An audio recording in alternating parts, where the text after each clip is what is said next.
Like everybody in the stadium is cheering for the other person, and I just kind of shifted it in my mind, and I heard my name.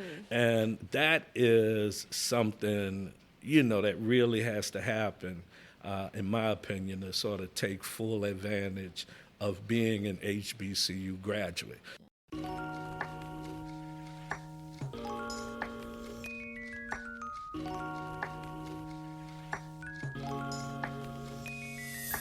From the Office of Institutional Advancement and Alumni Relations, this is Xavier Gold Live, the podcast highlighting stories of leadership, impact, and the Xavier spirit. Welcome to Xavier Gold Live, your front row seat to the stories of Xavier alumni transforming passion into purpose. I'm Jamya Stewart, a psychology major exploring the world of mass communication as my minor, hailing from the great city of Chicago, Illinois. And I'm Amaya Sanford, a proud mass communication major from the Atlanta, Georgia. Together, we're committed to uncovering the stories, legacies, and lived experiences that continue to shape Xavier University. Welcome to Xavier Gold Live. It's your favorite host back in action, Jamya, and as Mardi Gras season approaches here in New Orleans, the city begins to reflect many of the values that define our beloved Xavier University of Louisiana. Tradition, community, culture, and a celebration with purpose. It's a time when alumni, students, and friends of the university are reminded of the unique spirit that connects us both on campus and beyond. We're glad to have you with us today for another conversation that highlights the people and stories shaping the Xavier experience. As we enter the Lenten season, we're invited into a time of reflection, renewal, and intentional growth. Lent causes us to pause, to examine how we serve others, and to recommit ourselves to lives rooted in faith, discipline, and compassion. As a Catholic university founded by St. Catherine Drexel, Xavier University of Louisiana embraces this season as a reminder of our mission to promote justice, service, and the dignity of every human person. It's a time that encourages our community to lead with purpose and to walk forward with humility and hope.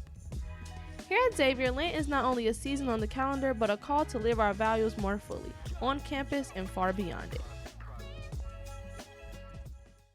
On this episode, we welcome attorney Okyeame Haley, a proud Xavierite managing attorney and trust and estate planning expert whose career embodies knowledge, service, and leadership. From crafting complex estate and tax strategies to advancing public policy, business development, and client advocacy, he reflects Xavier's core values of excellence, service, and purpose. Through his work, he sets a standard of integrity, innovation, and impact in the legal field. Okyeame Haley, a proud Xavierite, experienced managing attorney, and trust and estates planning expert whose work bridges law, business, and community impact. A finance graduate of Xavier University of Louisiana, he holds a Juris Doctor from Howard University School of Law and an LL.M. in Taxation from Washington University in St. Louis. He has built an acclaimed career at Creative Legal Planning, one of the nation's largest trust and estate firms, and previously served as legal counsel to the U.S. House Financial Services Committee under Congresswoman Maxine Waters. He also clerked for former Louisiana Supreme Court Chief Justice Burnett Joshua Johnson. A graduate of the Goldman Sachs Entrepreneurship Program, Haley is a dedicated mentor and advocate for excellence, always working to uplift others while advancing Xavier's mission of purpose, leadership, and justice.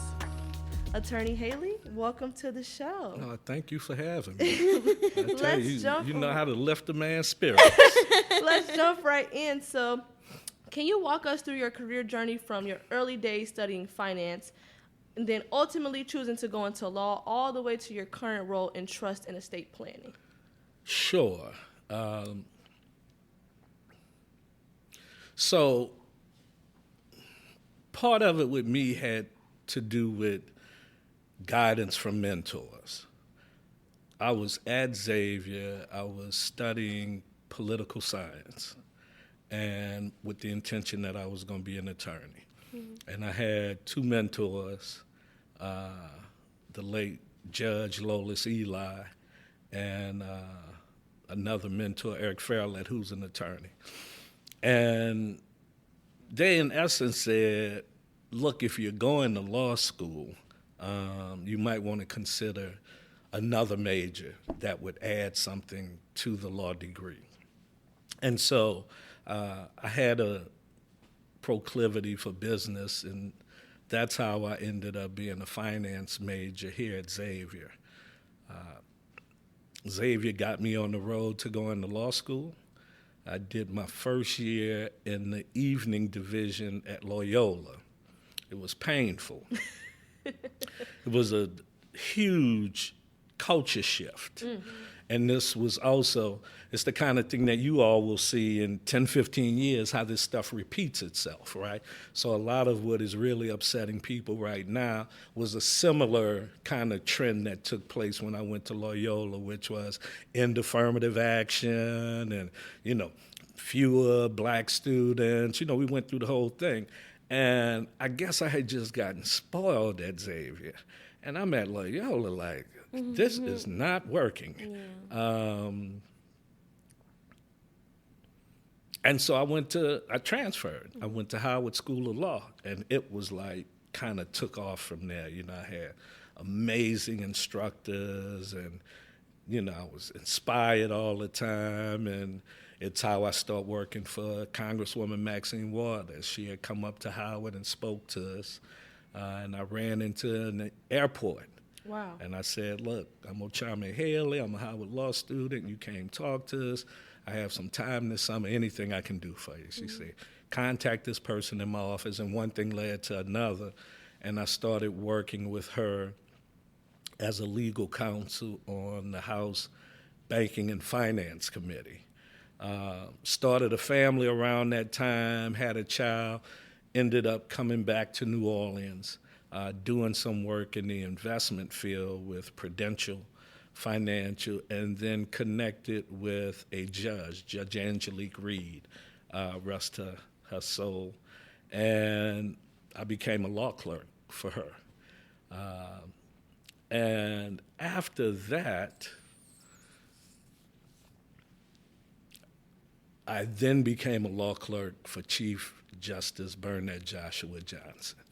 And that was a huge piece, because one of the things that happened there was judges would assign law clerks different cases that they had to do the research on and so forth. And she had assigned me a horrific criminal case. Mm-hmm. And I mean, and the pictures, and I was very graphic. Oh, I was having all kind of problems. And a sister who was another law clerk in our office had been assigned a tax case. And she was having as many problems with that as I was having with the criminal thing. Mm-hmm. So he said, well, why don't we switch? And so we switched, and I ended up just kind of diving into it and being consumed with it and doing tons and tons of research and writing. And, that's probably was a pivotal moment in me ending up where I am now. Mm-hmm. So you touched on how you started off at Loyola and then ended up going to Howard. Yes. And I personally have plans on going to law school. Right. So how was it deciding to go to another HBCU like Howard? Because I know sometimes people can try and tell you, don't go to HBCU for law school. So how was that? It's a great and a very important question. Mm-hmm. It was one of the first times in my life that I was confronted with an issue that you will be confronted with multiple times if you're going to reach what you're going for. And what that was for me was there were people in my immediate circle who were saying, oh, you about to mess up. Mm-hmm. Loyola's probably going to make you a better lawyer. Look, you got the HBCU experience. Mm-hmm. It's time for you to see the real world. Mm-hmm. When I say, I could not stand the class that I was in. I was at Loyola during the O.J. Simpson trial. Ooh. And I remember coming to class that evening, and it was 2 black women who I studied with. I was the only black male in my class, and it was 4 black women, and it was like a class of 75 people. And I came to class, And the black women, the sisters who I studied with, came running out like I don't even think we can go up back in there. Mm-hmm. The tension and the anger among the white students was like rage. They were talking about, we got to change the jury system. I mean, it was, and I kind of knew then, like, this probably is not a good place for me right now. I was fortunate. I have a younger brother, also a Xavier graduate, Sundiata, who's an attorney as well. He was a year ahead of me, and he was already at Howard. And I went to Howard for the D.C. for the Million Man March. And Howard University hosted a training for people to be legal observers. So, like, when you're out there, if something pop off, take notes and all that. And the training was at Howard. That was it for me. When I went to Howard and saw all of that black beauty, and then they're calling people's name out who had signed up, right? It's like, Imani Jefferson. I'm like, oh my God, I have got to come here. And the lady who was the supervising all that, I'm still tight with to this day, right? So that was something, one of the really major things that happened early in my career, where it was like, in order to really kind of get your dream, you are going to have to go through some people, friends or family who love you, who are going to tell you that you are tripping, and you need to be realistic. And for whatever reason, thank God, I was pulled, like it was a calling. And going to Howard was by far one of the absolute best career things. That's how I ended up working for Congresswoman Maxine Waters. It didn't happen out of Loyola. It came out of Howard. And that, kind of opened up a floodgate. So I really appreciate the question, and I think we have to be very, very careful in taking that advice.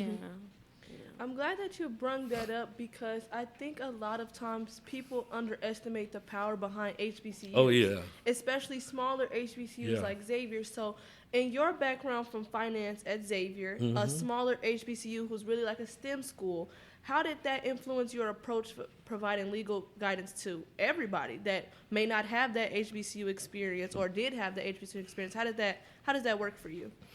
Well, it's a great question. I tell you, one of the things that happened, I was studying for the bar exam, and it's when people used to go to libraries. So I'm studying in the library, and, you putting in hours, like a full-time job. And, I said, let me take a break. So I'm walking around, and I see this magazine, and it makes some reference to, like, law school and bar passage rate or something like that. And it was a somewhat derogatory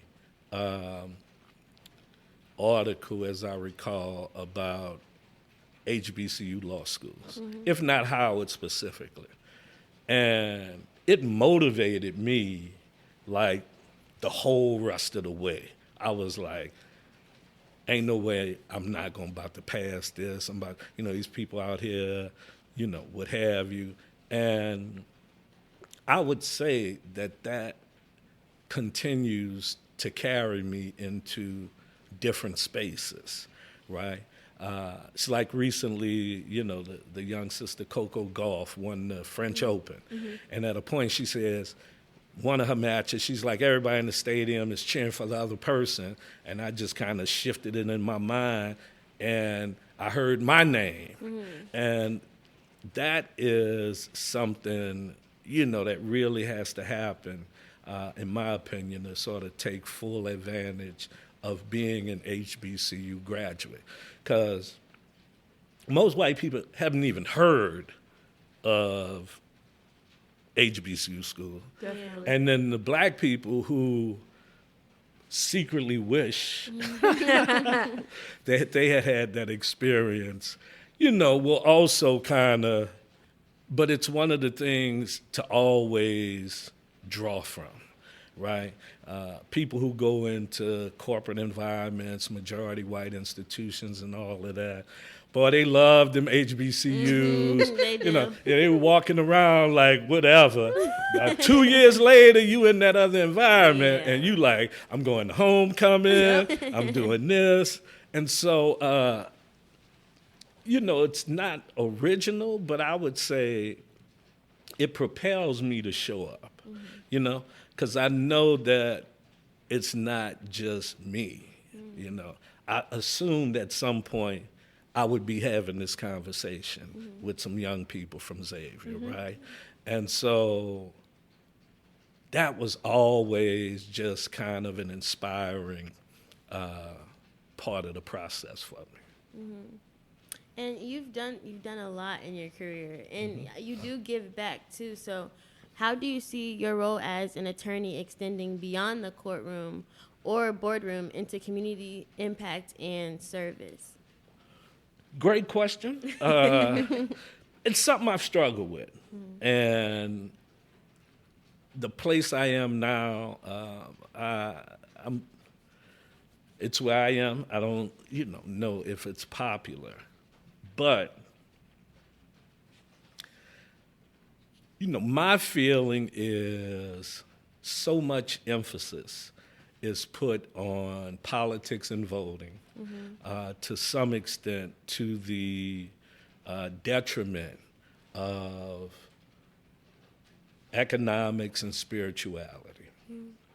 And so for me, part of what drives me to build a business is to have place for young people to land, right? When I was at Xavier, I worked at a law firm. And it was all black, right? Like 2 brothers, African-American brothers. It was their firm. They had like 5 black women work there. They may have had 1 or 2 other people, but it was what made me know I could do it, right?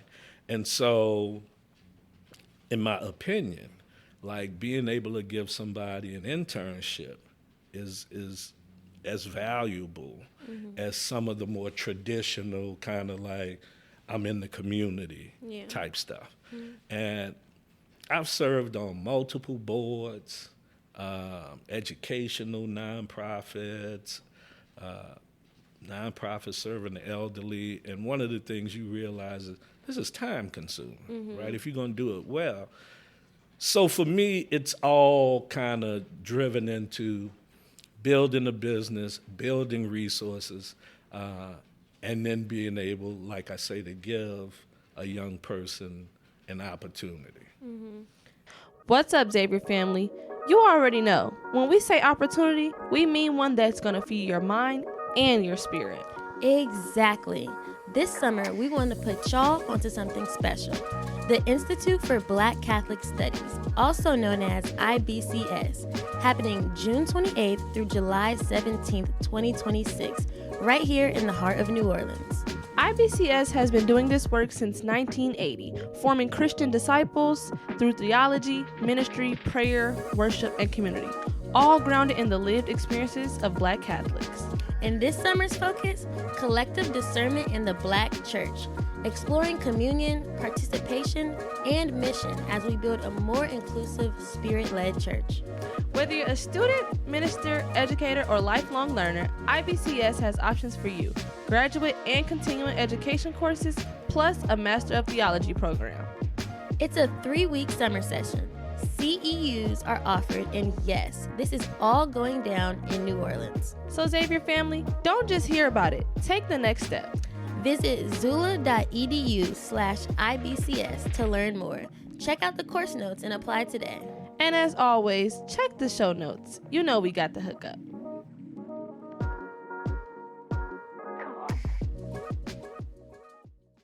So after looking into your profession, the major influence that you've had not only at Xavier but beyond Xavier, we want to take a blast from the past and relive your experience. The year is 1990. You're walking across the campus, passing your friends. They're studying on the steps. The familiar sound of the chapel is in the background. Somebody is probably playing My Prerogative by Bobby Brown from a nearby window, mixing with conversation. The red beans are floating from the calf. You pause, you're taking in the spirit of the yard. You remember all about what you're here for. What was your best recollection of Xavier in New Orleans at that time? Well, 1990 was my first year here. I had just done 4 years in the United States Navy. Wow. So Xavier to me was literally like a different world, you know. I mean, I had just come from a overwhelmingly white male environment and, you know, having to fight with them about what we gonna watch on TV. They won't put Fox on, you know. I mean, so to then come to Xavier, the black oh my goodness. You know, it made it all feel worth it. You know, I got the GI Bill. I got some money from the Navy for being in college. And, you know, different things inspire different people. That helped me to both confirm and not feel any guilt about whatsoever that I thrive in majority black environments. That has just been what my experience is. And so Xavier was awesome for that because it didn't require me to like take on a lot of anger towards anybody. It was just like, look at what you're around, you know? And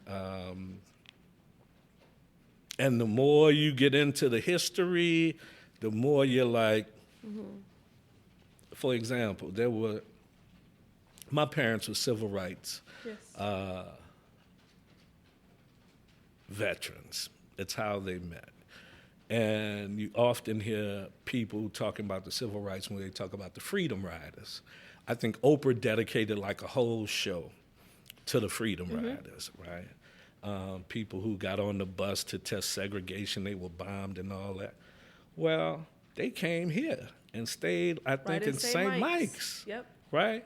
So no matter kind of, even though, you know, it's obviously, as you pointed out, heavy on STEM and so forth, it's a really rich history here. Absolutely. And so I only got more and more plugged into my own greatness being at Xavier. You know, one benefit maybe of the imbalance between the male and the female population here is them sisters were serious. You know what I'm saying? So the culture here was not silly dudes. It was like making good grades. Where are we going with this? And so it was just, again, from somebody who had just come from being on a ship in the United States Navy, it just like lifted my spirits, you know. I thought I was in a different world. I was in a different world. Basically, and Xavier's definitely an experience that you can really only explain to other Xavierites. Not everybody understands, honestly. And how did any involvement in maybe school activities or student organizations enhance your time here at Xavier? Well, it certainly did. I mean, I ran for SGA president. You know, I didn't win, but, you know, I did like student government. I did mobilization at Xavier. And, you know, I would say that was important both for the feel-good stuff, you know, meaning like, you know, participating, giving back, but it was also good in sort of introducing you into the darker side of human beings, right? You know, people trying to jockey for power, leadership, position, titles, right? So Xavier was, to an extent, a safe space for all of that experimentation. You know what I'm saying? So it was, you know, it was definitely very important. I would be remiss if I didn't give a shout out to Mr. Omar Buckner, who, was one of my tight friends the whole while I was at Xavier. And he was already, he lived all of the, Xavier community organization stuff. So it was so easy to kind of just participate because I had a very close friend who was like all the way in. Yeah. So that was great. After, I think that there's, a certain moment, and I can't wait to experience this moment when you're walking across that stage. Yeah. And then you're like, dang, them years just flew by. Yeah, so true. What piece of advice after getting your diploma, what piece of advice would you give your freshman self or the first time you stepped on campus about not only navigating college life, but college life at Xavier as such a developmental time in the world? Yes.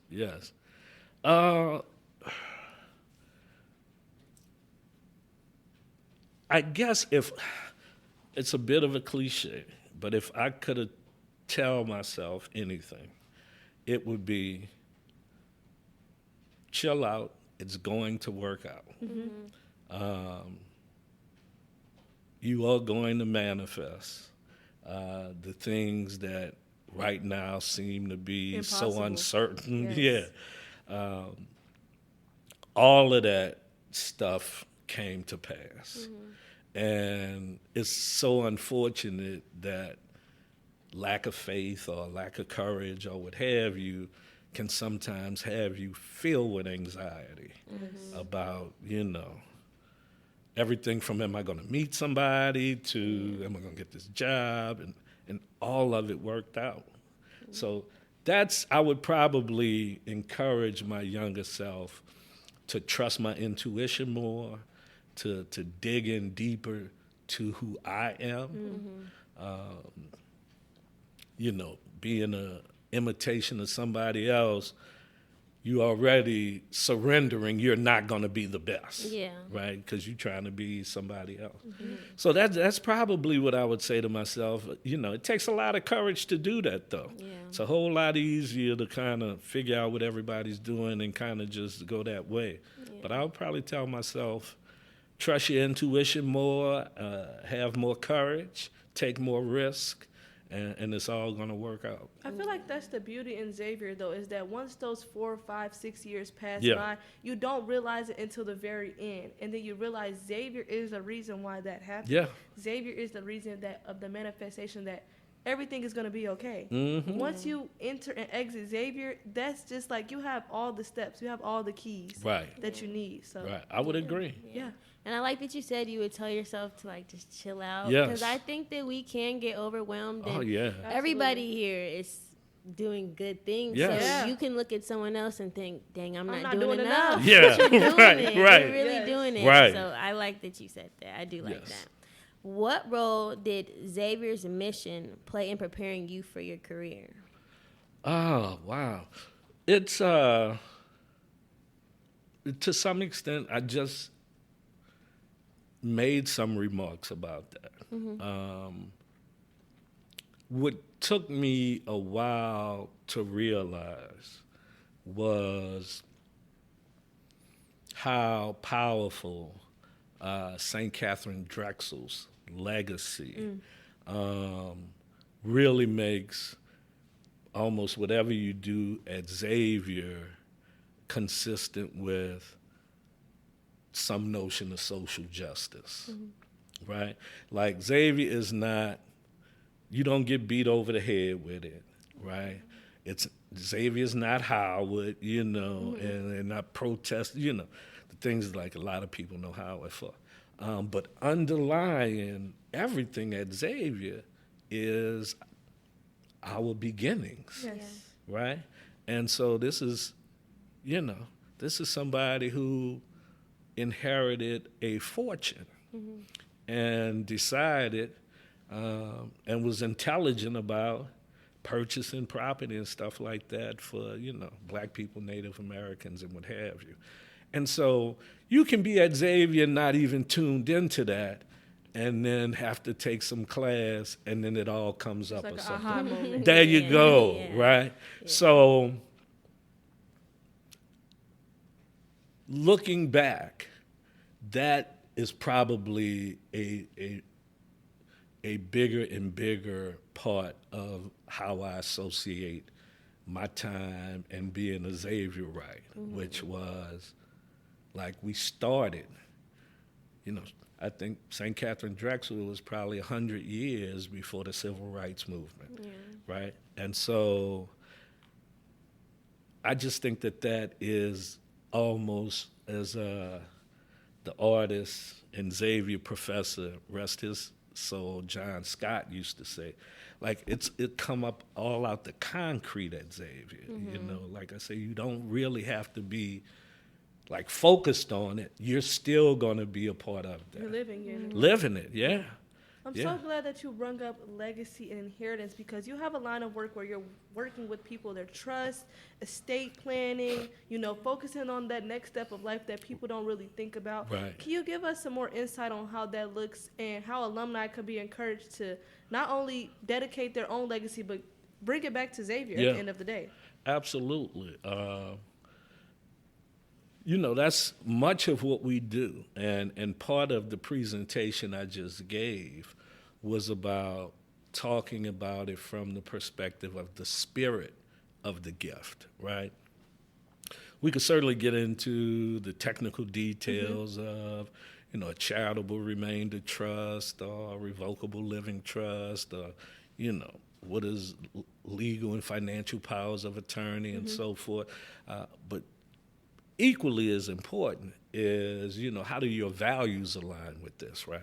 One of the questions we have is, what would you want your grandchildren or great-grandchildren to know about what you think about leaving them this gift? How do you hope that they will relate to each other? Are there any family rituals that you would hope continue after you've passed away, right? So going deeper into that, and that perfectly ties in to St. Catherine Drexel, who received an inheritance, right? And it was very specific and it was customized. So I think that Xavierites in particular, that's part of our legacy. We are here because of the trust that St. Catherine Drexel's dad left and the resources she got out of it and what she chose to do with them, right? So I feel very much in alignment with my work, and Xavier is 100% a part of that. I'm glad you brought up legacy, and I like that you touched on your values aligning, because I wanted to ask, what legacy do you hope to leave behind that aligns with the values and missions of Xavier? Wow, it's a great question, and I would have to say that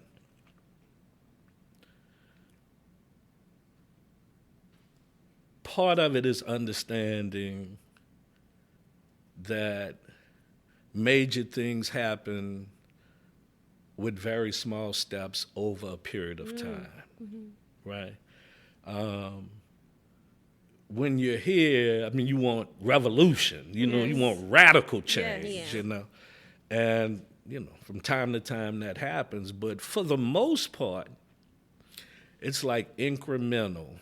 It's like a slow burn. It's very a slow burn. Yeah. And I think my Xavier experience was one of the first places that forced me to understand that, because I wanted to, and it's like, oh man, you got about 22 more classes you have to take. Like, they know how to slow you down. Yeah, it's like, you might want to take a deep breath here, pray, right? Yes. Get your mind right, and understand that this is a process. And you and your anxiety are not about to rush it. Yeah. So that was a biggie for me. I think we both understand that. Yeah, Definitely. Because I've definitely had to learn. I'm used to go.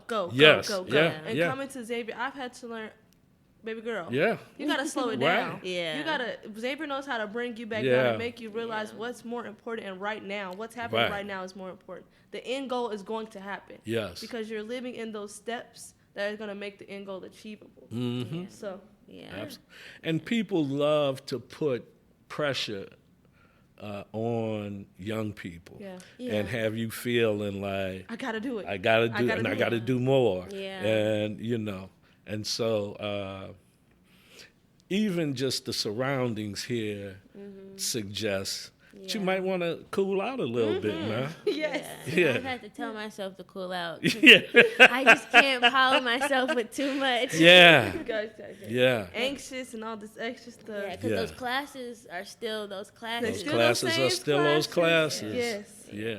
Well, one of the things that's beautiful about Xavier now, also, the physical structure is different from when I was here. And where the chapel used to be the student center. We've heard, You can feel that energy. The chapel is like in the center, like of, the university. Yeah. And whether I'm physically in there or not, it's a spiritual kind of energy that comes from that. And, that's also a unique part about Xavier. Yeah. It is grounded in spirituality. Yeah. Definitely. I feel like we almost feel that way when we hear that chapel bell ring. Yes. That chapel bell ring. Ding, ding. Oh, wow. Yes. But it's now time for my favorite part of the podcast. Now it's time to rush our gold guests into answering some rapid fire questions. Oh, wow. This segment of the podcast is called the Live 5. Okay. We will ask you 5 questions we think our gold community would love to know. Are you ready? Yeah. Okay. The first question, describe your Xavier experience in one word. Marriage. What is your favorite legal drama or courtroom movie? Philadelphia. If you could change one thing about the legal profession, what would it be? Mandatory meditation. What is one New Orleans dish you can't live without? Dookie Chase fried chicken. If you could take one piece of New Orleans culture with you forever, what would that be? That would be the music. Well, again, it was a pleasure connecting with you, Yes. a fellow alumnus through conversation. How can our growing gold community connect with you online? Sure. Well, I'm on LinkedIn, Instagram, Facebook. I do a lot of communicating on Facebook. That might be the most, old people on Facebook. Yes. But yeah, so I have Okyeame Haley on Instagram. I also have Haley Legacy Trust on Instagram, and then Okyeame Haley on LinkedIn and on Facebook. Well, Attorney Haley, thank you so much for your Thank time. you. We I enjoyed appreciate you. this. This was a welcome treat, unexpected treat. Thank you. So All righty. much. XU, you know what to do. Subscribe and rate the show today and join us, the Xavier Gold Live podcast, on the first Tuesday of every month to stay up to date with all things alumni. Follow at XULA Alumni on Instagram and subscribe to our monthly alumni newsletter. Until next time, Xavierites.